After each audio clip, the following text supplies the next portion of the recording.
So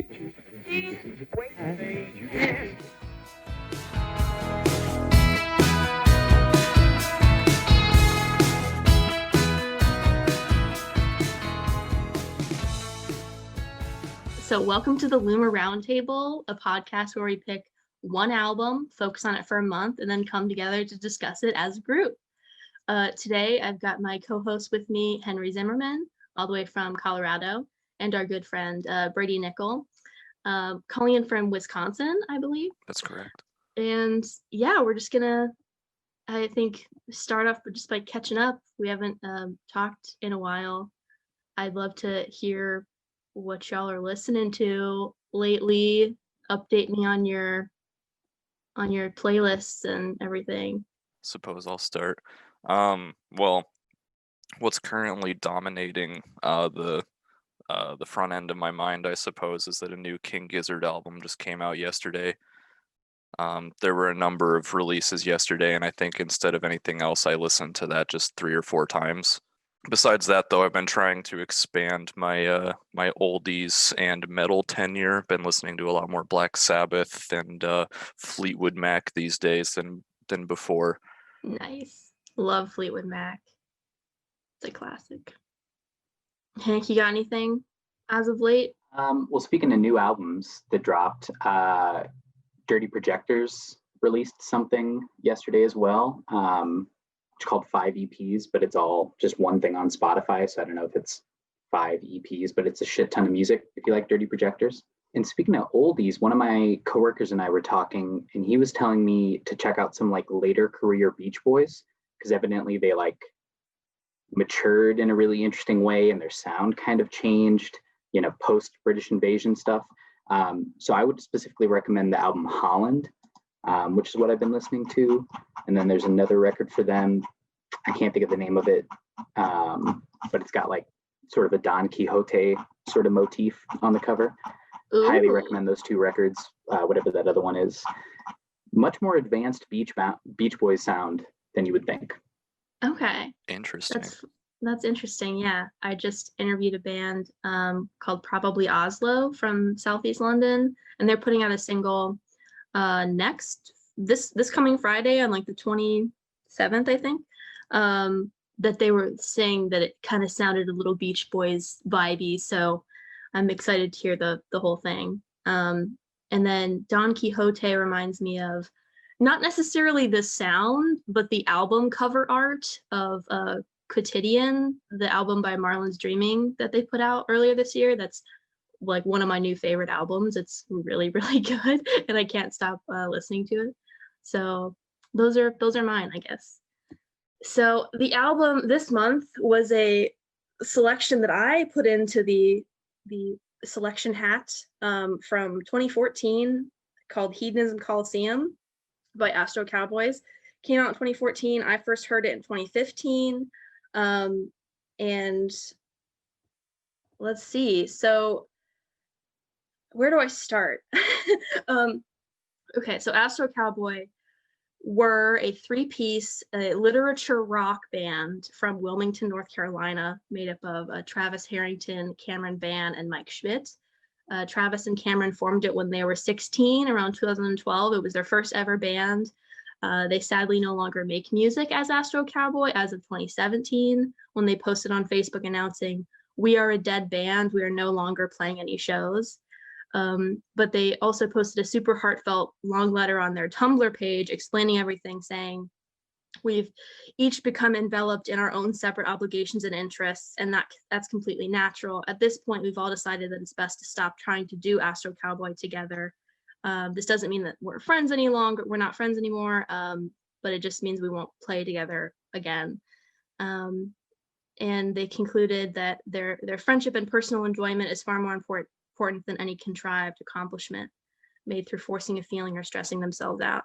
They still play together in a new band called Truth Club that formed soon after Astro Cowboy ended, and they put out an album in 2019 called Not an Exit, which is also very good. The funny thing about that is they posted that letter in 2015, so like a year after they put out this album, basically, and they were supposed to be working on a second album. And then I discovered the album in 2015, listened to it, didn't know what was going on, and then they officially posted that Facebook, like, for sure we're not playing any more shows in 2017. It's like 2 years later. So for a long time I didn't know what was happening. And they also put out a new EP in 2017. That was their last release. This wasn't their last release, but it was their first and only full-length album. They ended that letter by saying, the exchange of music or any art form is such a beautiful thing. It's so overwhelming, but so enamoring. The process of creating, making oneself so vulnerable to others and sharing such a large piece of themselves. The level of fulfillment gained from witnessing this music, something that I personally create in order to sustain and motivate myself, regardless of outside response, have the same effect on others, is unrivaled by anything else I have ever experienced. I could never express the impossible amount of gratitude and happiness we feel toward anyone who has taken our music and really identified with it or valued it. So just some words from Astro Cowboy, RIP, great little band from North Carolina. And I just love to hear some initial thoughts on the album. What did you guys think going into it? If I could jump in, I had a very strong feeling upon reading the title Hedonism Colosseum that I was getting into an emo album, which is very much not my domain. So I was a little afraid to be coming on here to talk about it when I don't feel very qualified. It was also a little exciting, though, to have a really good excuse to push what I normally listen to. I think it turned out well. It was this is a little bit beyond initial thoughts, but I was pretty pleased with it. Good to hear. Hank, did you have any initial thoughts going in? No real thoughts going in. I had never heard of it before. When you were telling me this was the album, I had definitely never heard of it. And then I did this thing where, like, I listened to the album, but to be honest, my first listen, I totally wasn't into it. So I didn't save a song. And then I was like, shit, I can't remember the name of the band. So I had to text Karina, and then Karina was like, yo, what the fuck? You ain't listened? So anyways, after she called me out, I had to very embarrassingly ask for the name of the band again. And then I listened again. And on that second listen, I found myself able to kind of settle in a little more. And it was a lot easier to, like, kind of get the speed of where they were going. But yeah, that was my first sort of take on it. Yeah, fair play. Honestly, I completely understand that. It's not an easy album to listen to, especially on the first go when you don't know what to expect.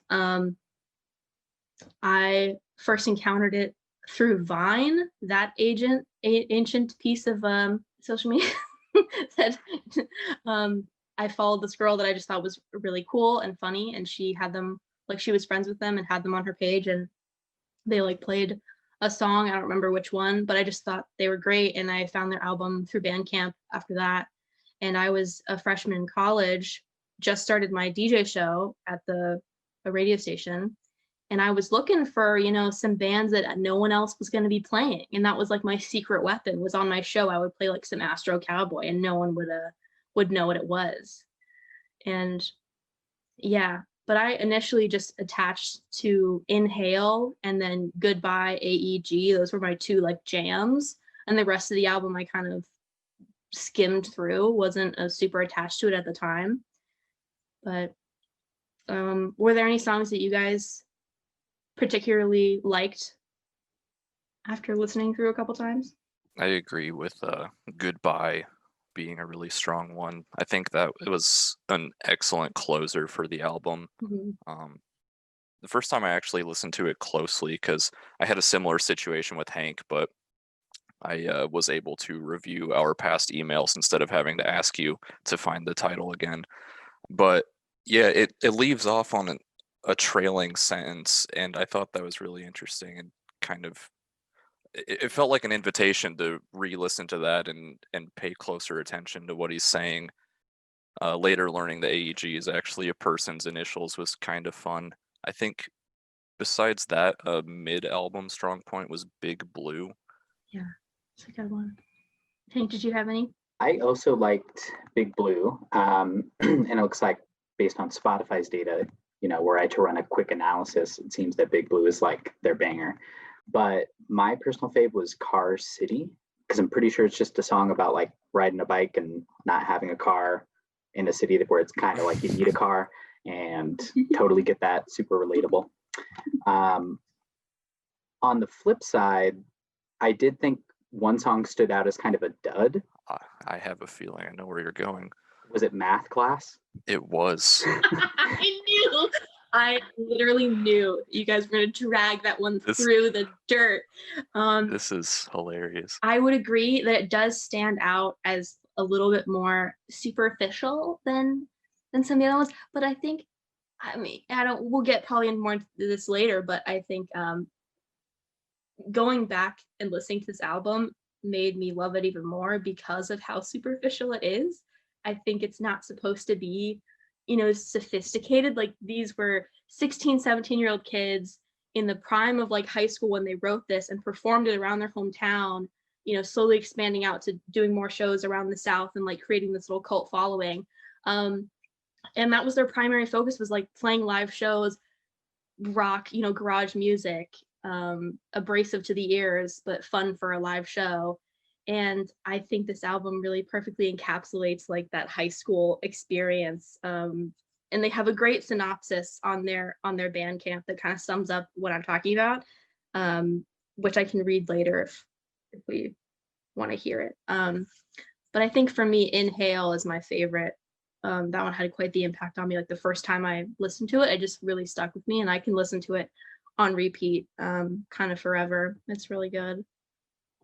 Did we have any lyrics or lines that particularly stuck out to any of you that you thought, bad or good? We can definitely do some roast in here if you feel like there's something that needs to be roasted. No hard feelings. I just want to highlight a line. Take that for what it's worth. This is from Math Class. All these thoughts derived from a lack of effort. When you factor out the reasons, you just lays about, all about how you won out. Truly masterful. Yeah. Really So many math earning that literature rock title.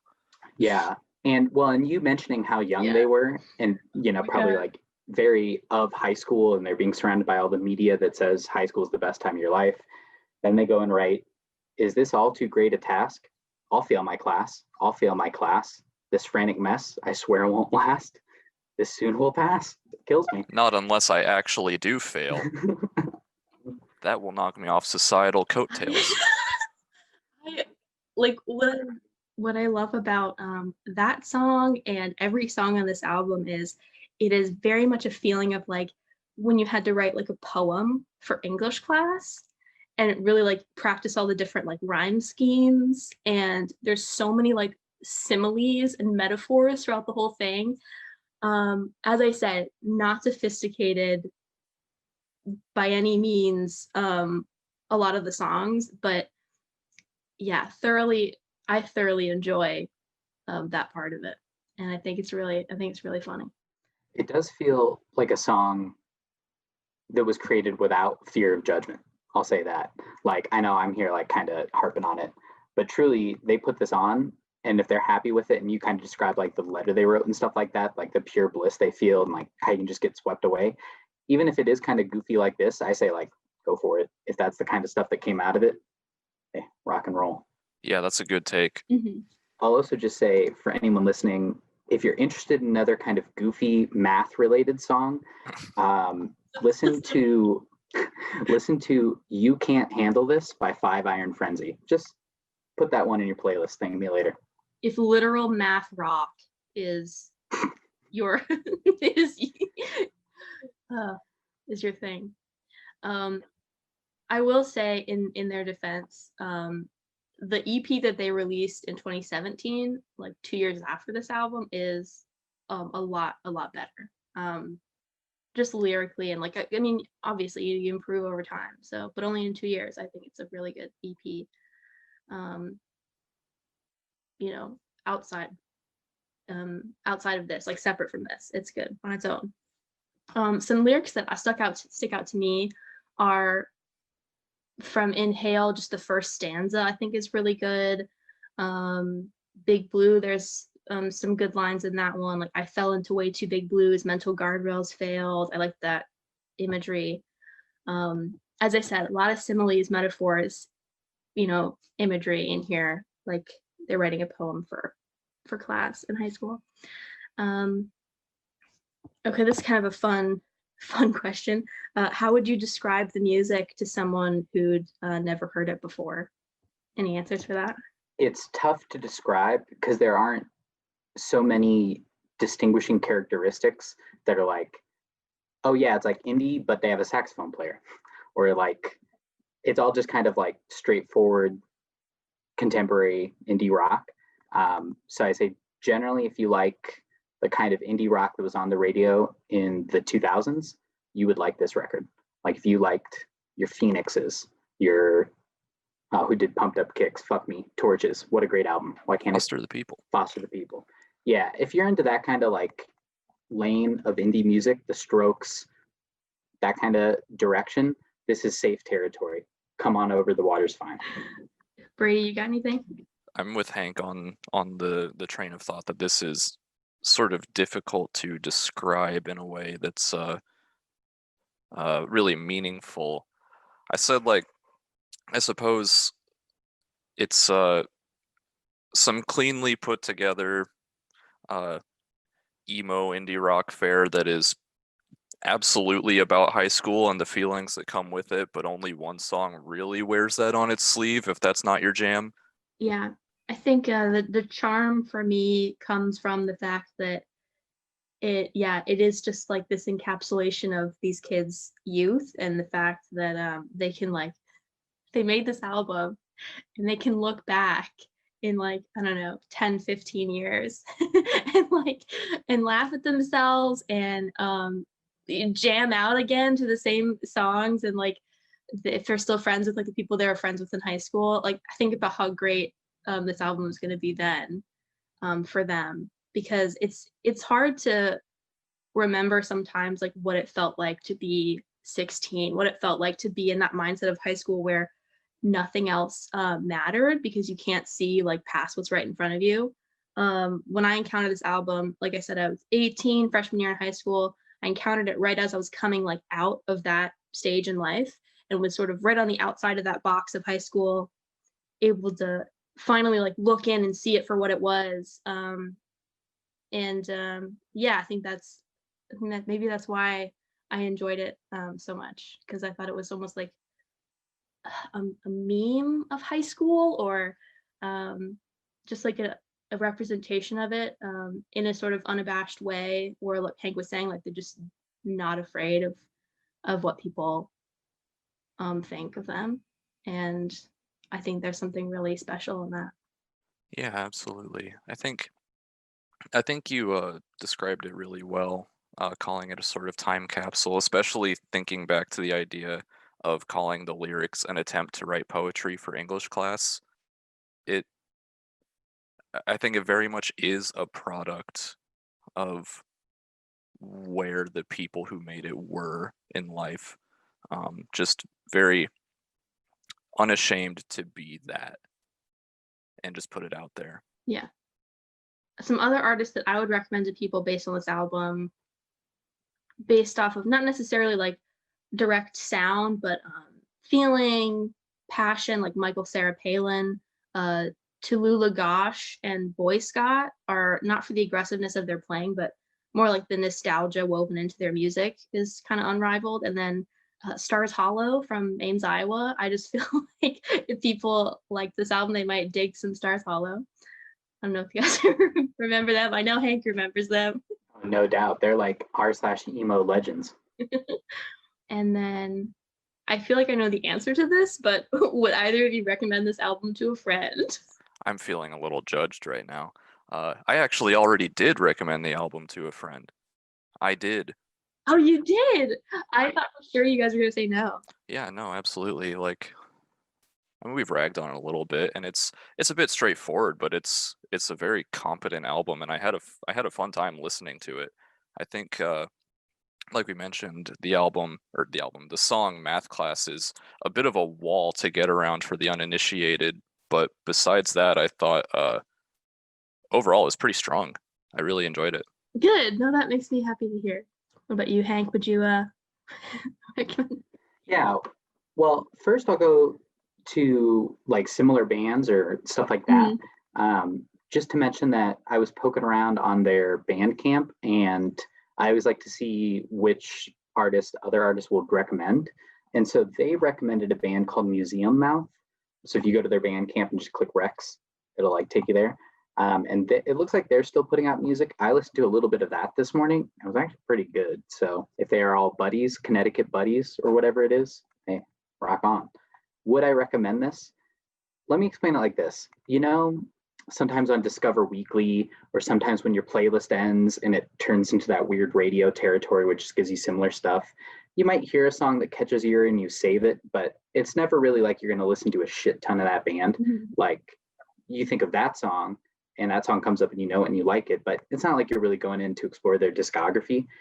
Now that I've got a couple Astro Cowboy songs saved, I think that's what ultimately this will become in my greater saved collection on Spotify. A track that comes up and I'm like, oh yeah, that's a banger. Car City, good one. You know what I mean? But would I be like, hey, stop the presses and put this album on?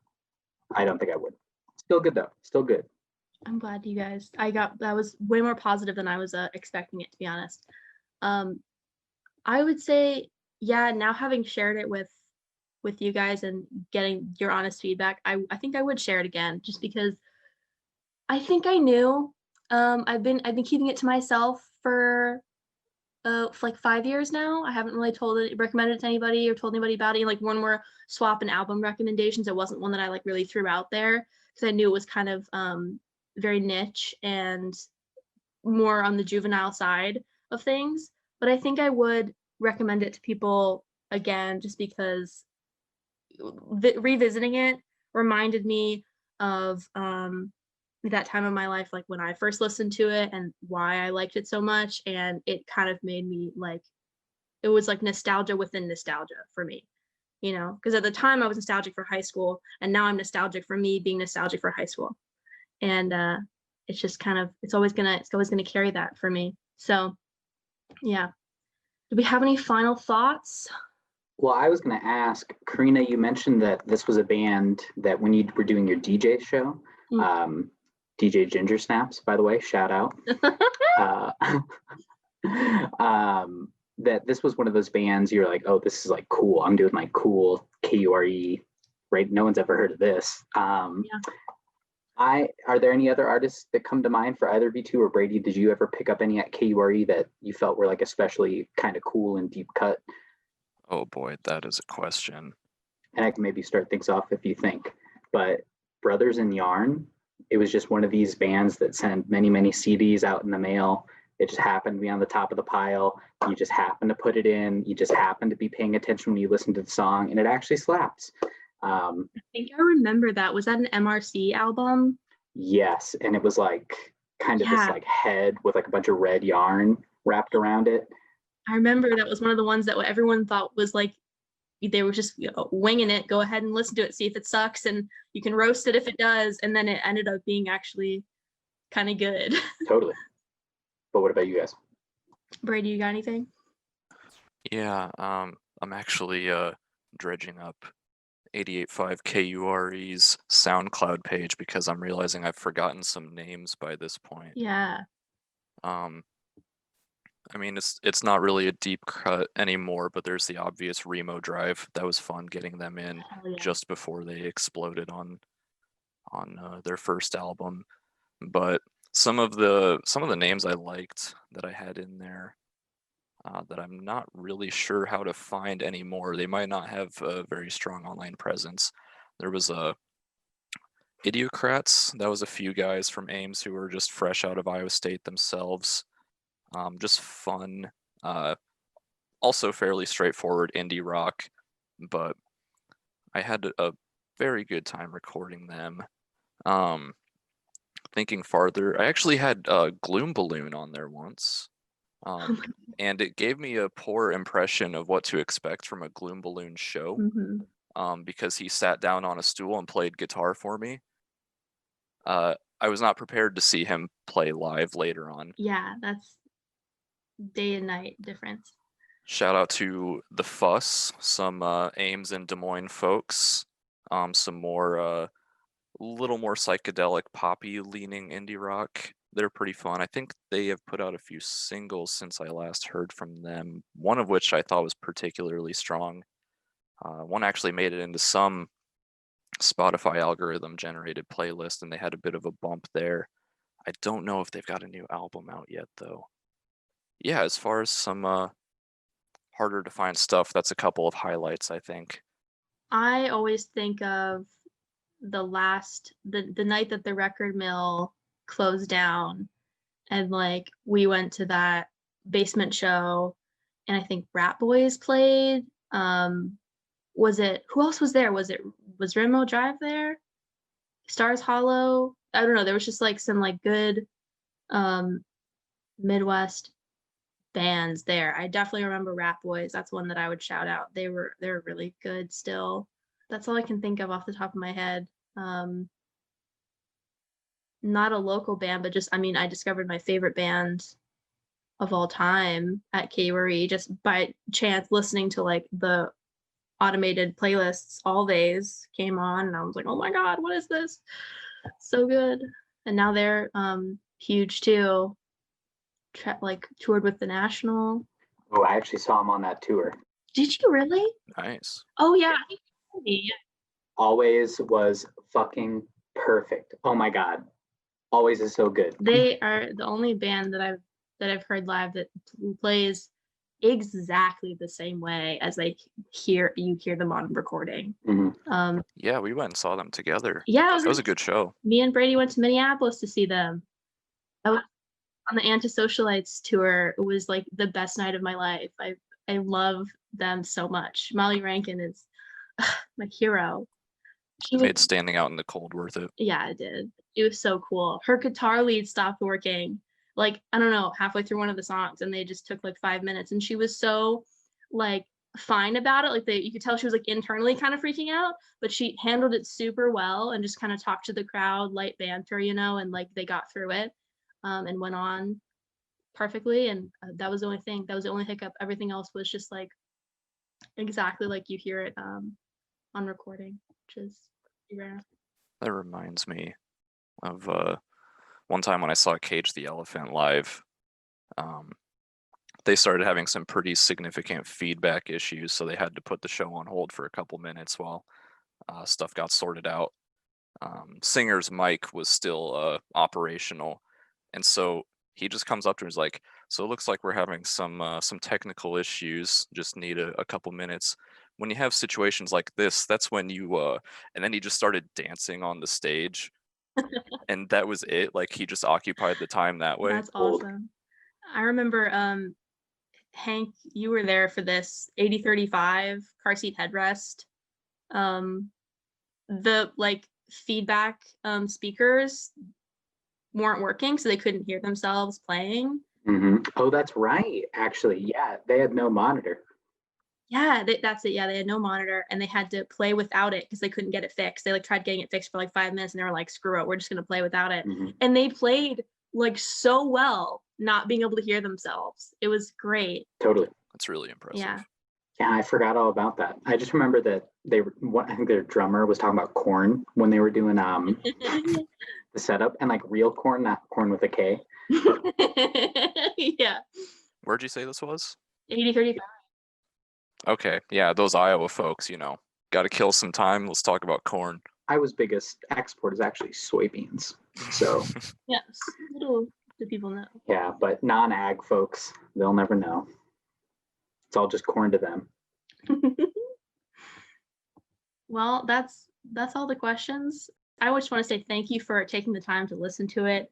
I know it's not for everybody, but I'm glad you gave it a chance, maybe got a little something out of it, and I hope other people will. If you're curious, go listen to Hedonism Colosseum by Astro Cowboy. Check out their newer released from 2017 that I think is called We Have Astro Cowboy and You're Never Going to See Them Again. That was the last thing they put out, which I think is fucking hilarious. And it's actually really good. It's like only 4 songs. So anyway, that's my plug for this weird niche band that no longer exists from North Carolina. With that, that's been the LUMR Roundtable. Thanks for tuning in, everybody.